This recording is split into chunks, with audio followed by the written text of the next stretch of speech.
unless a grain of wheat falls into the ground and dies, it remains alone. But if it dies, it produces much grain.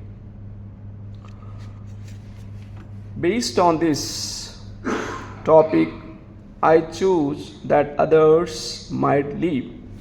Based on this chapter 34, and the Bible verse which talks about a metaphor, or the other word we should use here, anatomy of the grain of wheat. Most of us have seen the grain of wheat, and we eat bread, we eat chapati, and we have been using it from the centuries. And when Jesus was explaining about this parable or this metaphor to his apostles, he had clear in his mind what he wanted to communicate to his apostles and the followers. And the context of this John chapter 12, it narrates about the resurrection of the Lazarus. And the chapter 11 and chapter 12 talks about the life of Lazarus, one who died and Jesus raised him fourth day. And this message or this narration and this scenario was very fresh.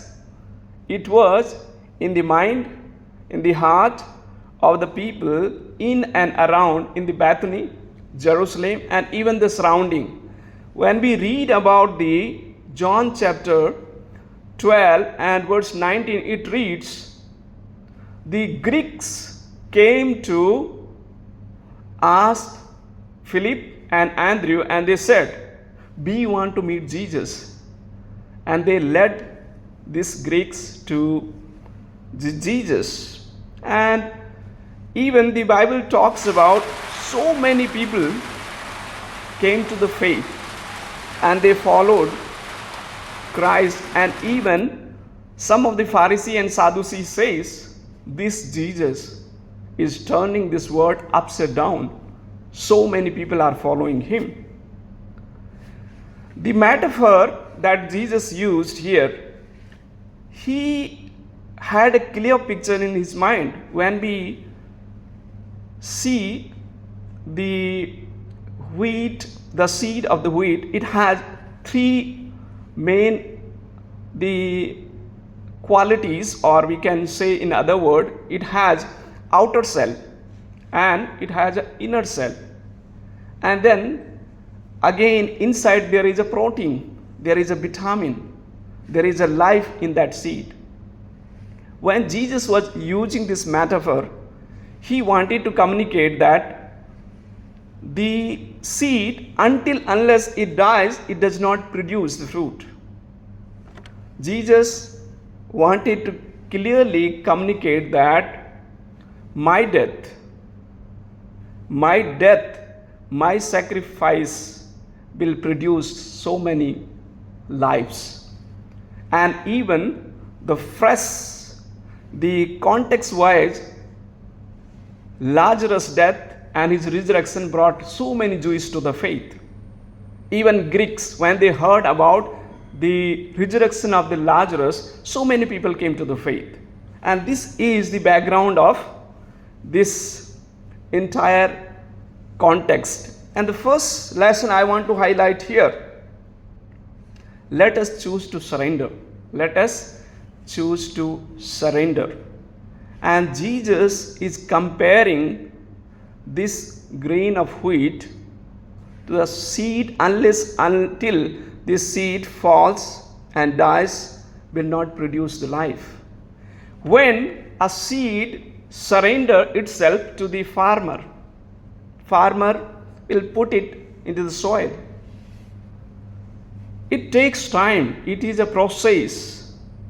It is the under soil hidden time or a time of silence, a time of hidden prayed, or in our conversation word we can say it is a season of pain, it is a season of darkness, it is a season of trials, it is a season of pain, it is a season of challenges that seed has to go through.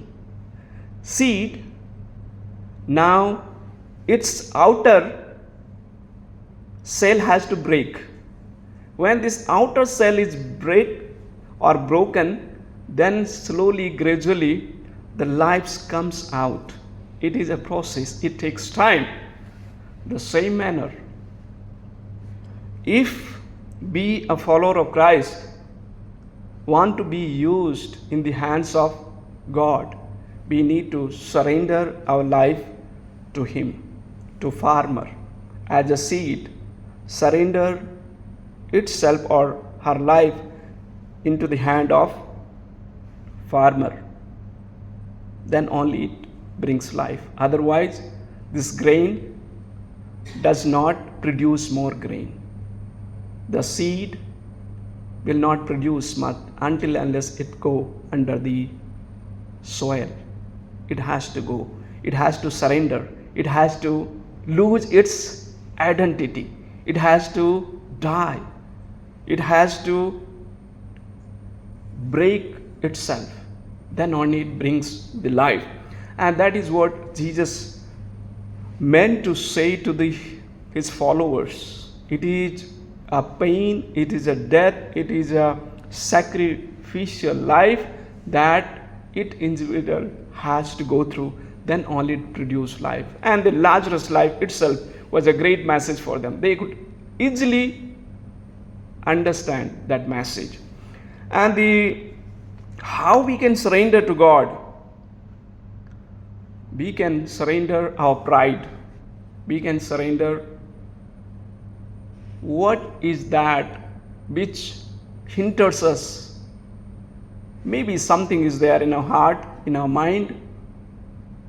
Maybe something attitude or something which is not breaking. It has to break. Unless it breaks, it will not produce life. It will not produce the result in our life. And let us surrender our life, our family, our duty, our responsibility, whatever God has given to us. Let us surrender it in the hands of God so that God can multiply it, so that God can bless it, so that it can be a channel of blessing for others. And there are several of examples in the Bible when the 5 loaves and 2 fish was brought to Jesus. Jesus has to break it and give to his apostle, and apostle gave to others. And this is a pattern of Christian life. We need to surrender our life. We need to submit our life and be willing to lose our identity. Be willing to lose our identity. Be willing to accept the discomfort. Be willing to accept the discomfort, recognition, and so on and so forth.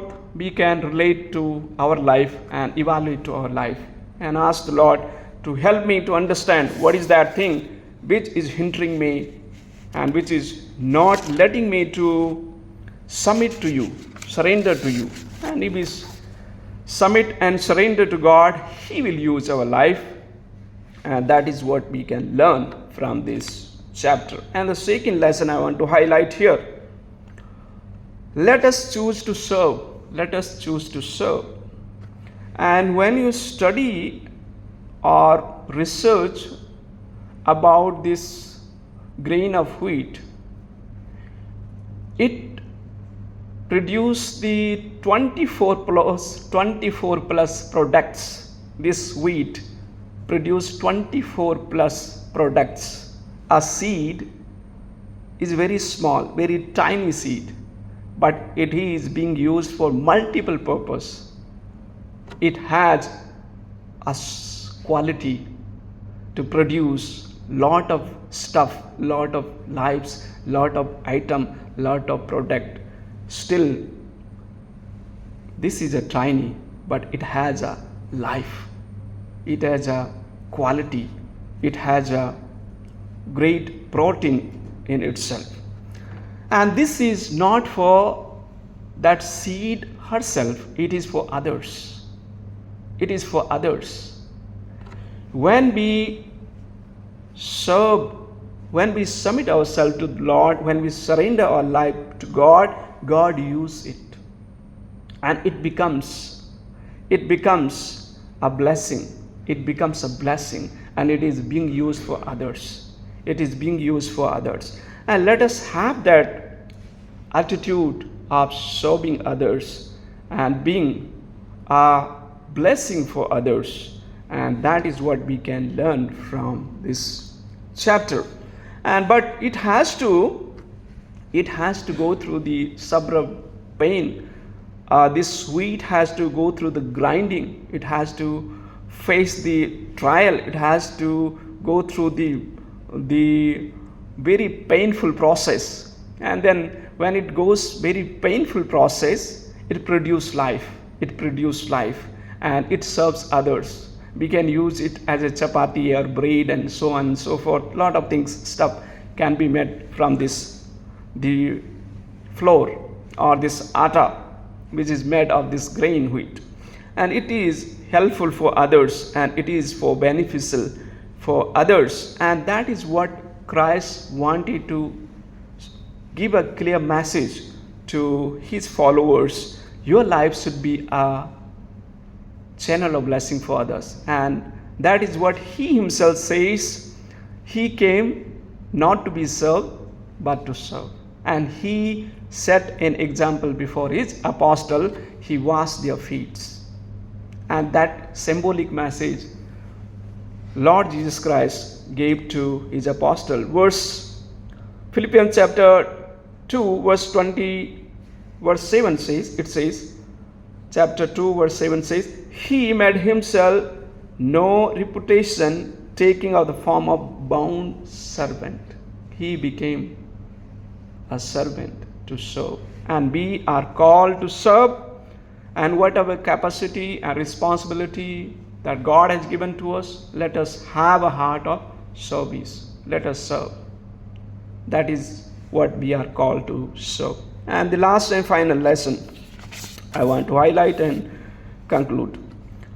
The third, let us choose to carry the burden of others. Let us choose to carry the burden of others. And Jesus carried the burden of humanity on the cross so that our lives and we can be saved.